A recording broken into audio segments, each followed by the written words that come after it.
Welcome to GalacticConnection.com, one of the most popular blogs on the World Wide Web today for alternative news. Stay tuned for the latest information on our world's shift from enslavement to galactic involvement, as well as current intel on any blockages impeding us from our sovereign birthright.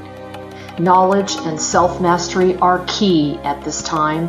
Our commitment is to present you with the latest breaking conspiratorial articles, off-world messages, exopolitics, cutting-edge technologies and sciences, and also an ever-significant intertwining of spiritual support and metaphysical scope that one needs to dive down the rabbit hole in search for truth with balance.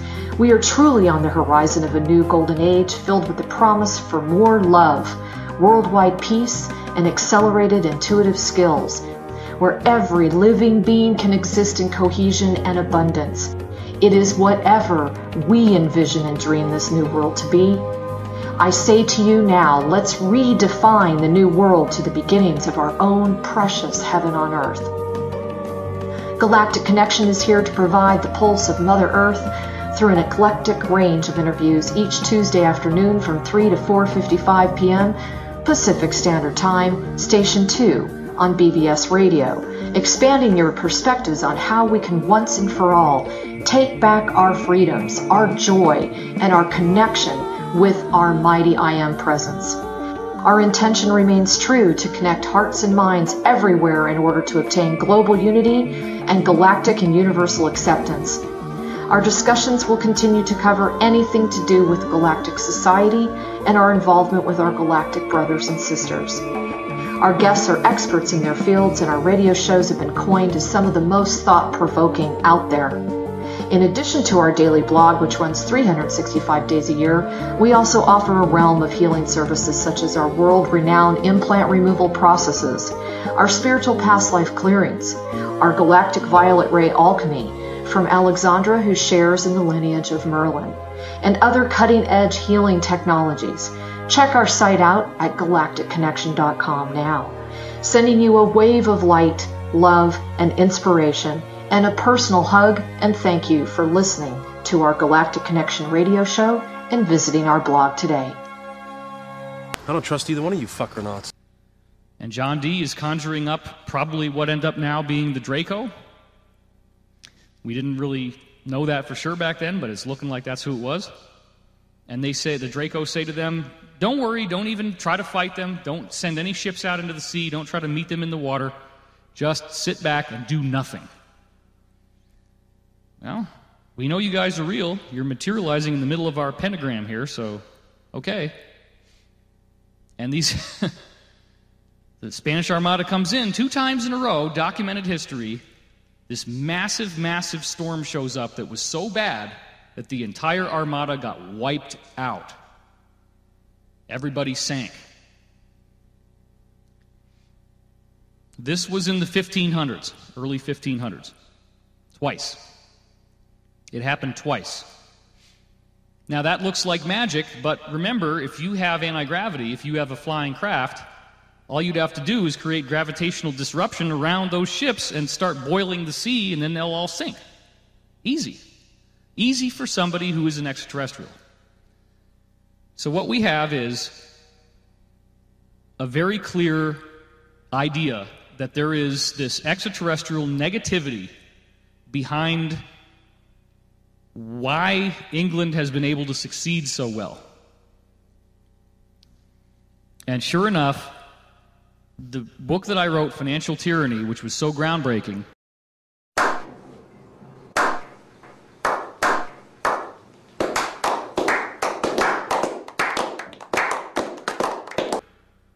started with this idea that the mega banks actually control 80% of the wealth in the world, talks about this $29 trillion bailout, and goes into this strange religion that they have. None of this really makes sense until you get to the fact that they actually do have an organized religion that is not any other religion we're normally aware of. It is a secret religion. It's actually in many ways a lot more complicated and difficult to understand than other religions. Most other religions have a fairly simple set of precepts. There's 1 or 2 texts to read. There's a Bible, there's a Quran, there's an Old Testament, a New Testament, there's the Bhagavad Gita, there's Dhammapada, Buddha's Book of Righteousness. There's a few texts you can read and you pretty much got it. Illuminati religion is not like that at all. It's extremely complex. It's a group that cherry-picked from ancient mystery schools all over the world, and at various points there were groups that were positive involved in this, and that would include the founding fathers of the United States of America. I think we can all agree that that was not a negative thing that they did.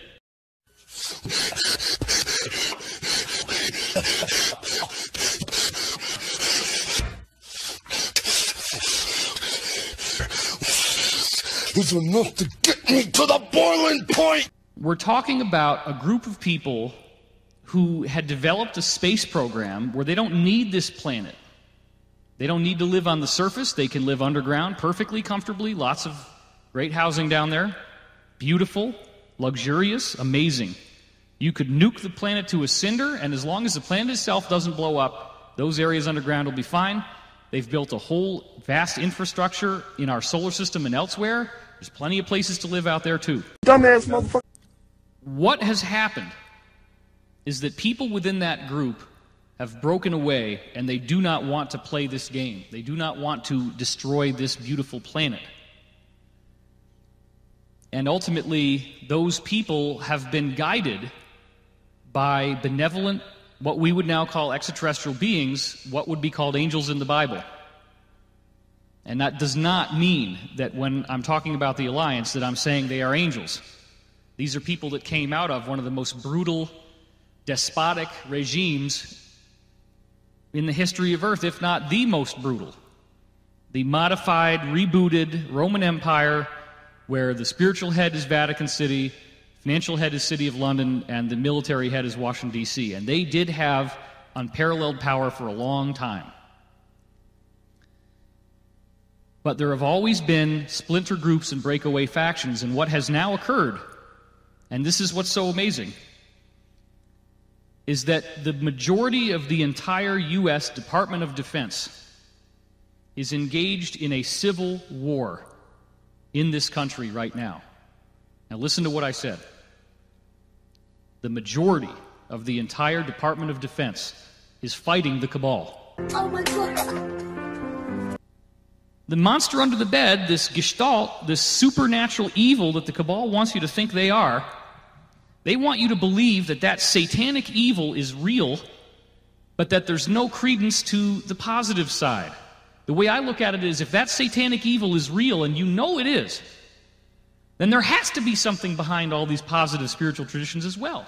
And I'm proud to be an American, where at least I know I'm free.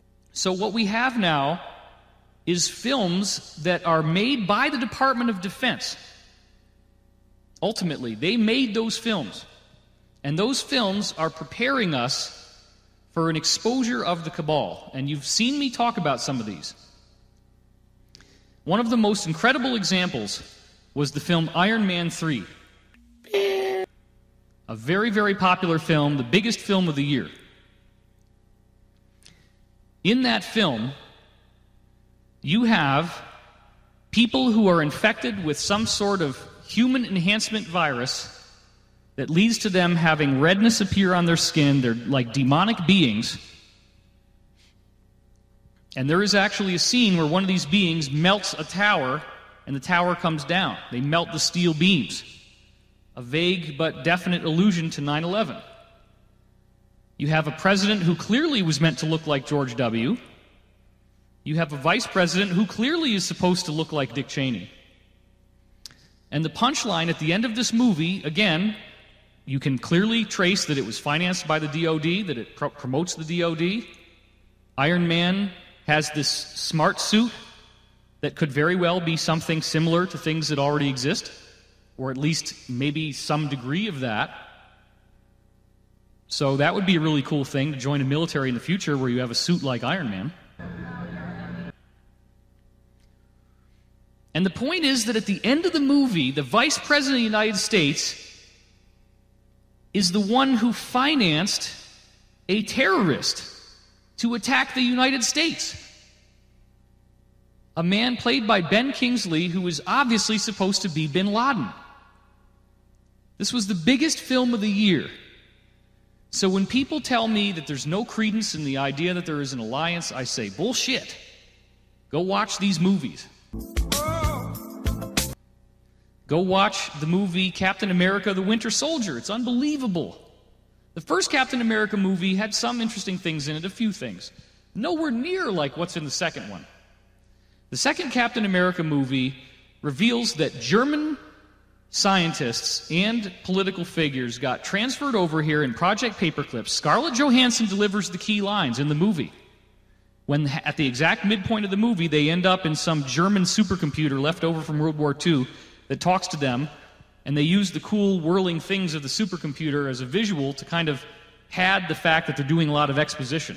The hardest thing to do in a Hollywood screenplay is to give a whole bunch of information verbally in a short time and still make it exciting. That's called exposition.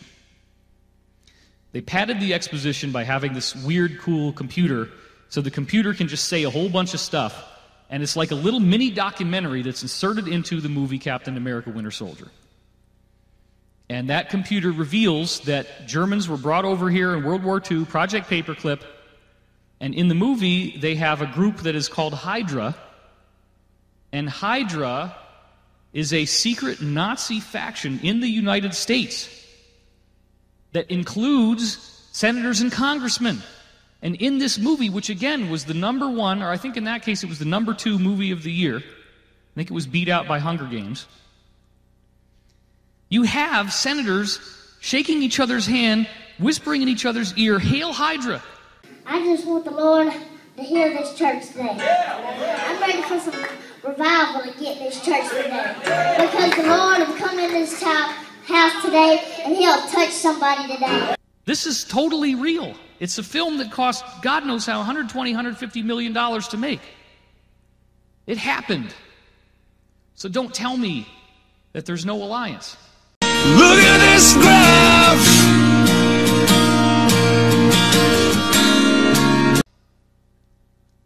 The whole frickin' film ends with Hydra being publicly exposed in a WikiLeaks type of data dump.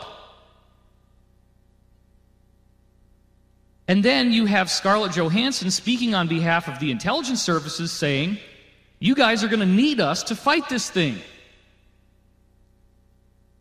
So one of the things that has aroused a lot of controversy on the internet is when I try to break this paradigm that the Cabal wanted to install in our consciousness, that everything associated with government is bad.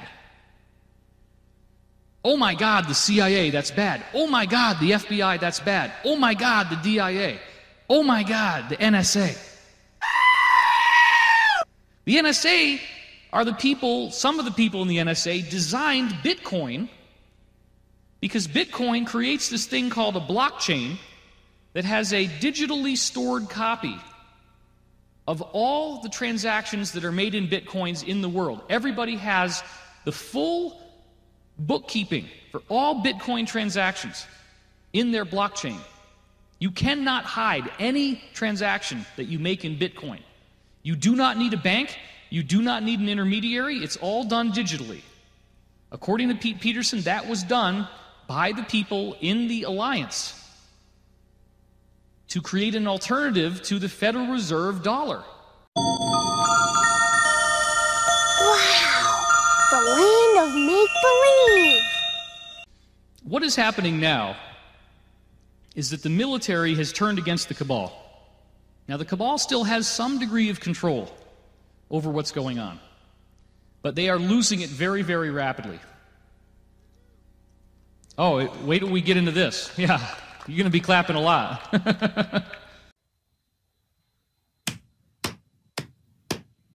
WikiLeaks is not just Julian Assange.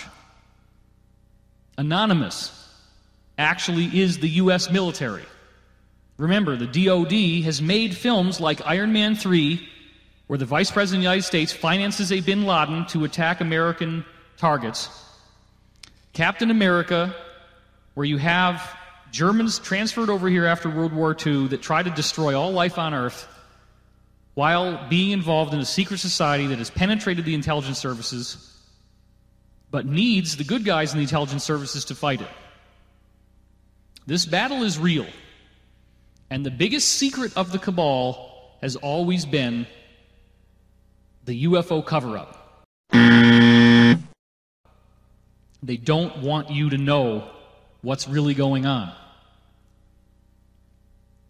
Why don't they want you to know what's really going on? Because guess what, folks? All that stuff that you see in the Bible, all that stuff that you see in the Quran, all that stuff that you see in the Torah, all that stuff that you see in the Bhagavad Gita and in the Vedas, all that stuff that you see in Buddha's Book of Righteousness, it's true. Come on, I just feel the Holy Ghost today. I want to stand up to my feet and shout today, because I think I feel Jesus in this house. The beings that gave us that information are real. The battle has not stopped. Everybody's kind of held back. All the ETs have held back to let us become quote-unquote modern, which is kind of a joke in light of their technology. But we are surrounded by extraterrestrials, both good and evil. But there are these strange rules in place, rules that are ultimately authored by a benevolent universe, rules that prevent the bad guys from being able to completely take over. Oh, look at my African American over here. Look at him. Are you the greatest? Do you know what I'm talking about? Rules that require them to advertise who they are and what they're doing in order for any of their initiatives to work. Do you really think they want, if they totally could do this however they wanted, do you think they want to be constantly telling us what they're up to in symbolic form, to be advertising, to make books and movies and television shows that reveal their agenda? They have to do that. That was the trick that Queen Elizabeth's court astrologer, John Dee, figured out. The magic is that you have to tell the people what you're doing, therefore they accept enslavement. And the key word that you always hear these Cabal people use is authorize. Nothing will happen to you that you haven't authorized.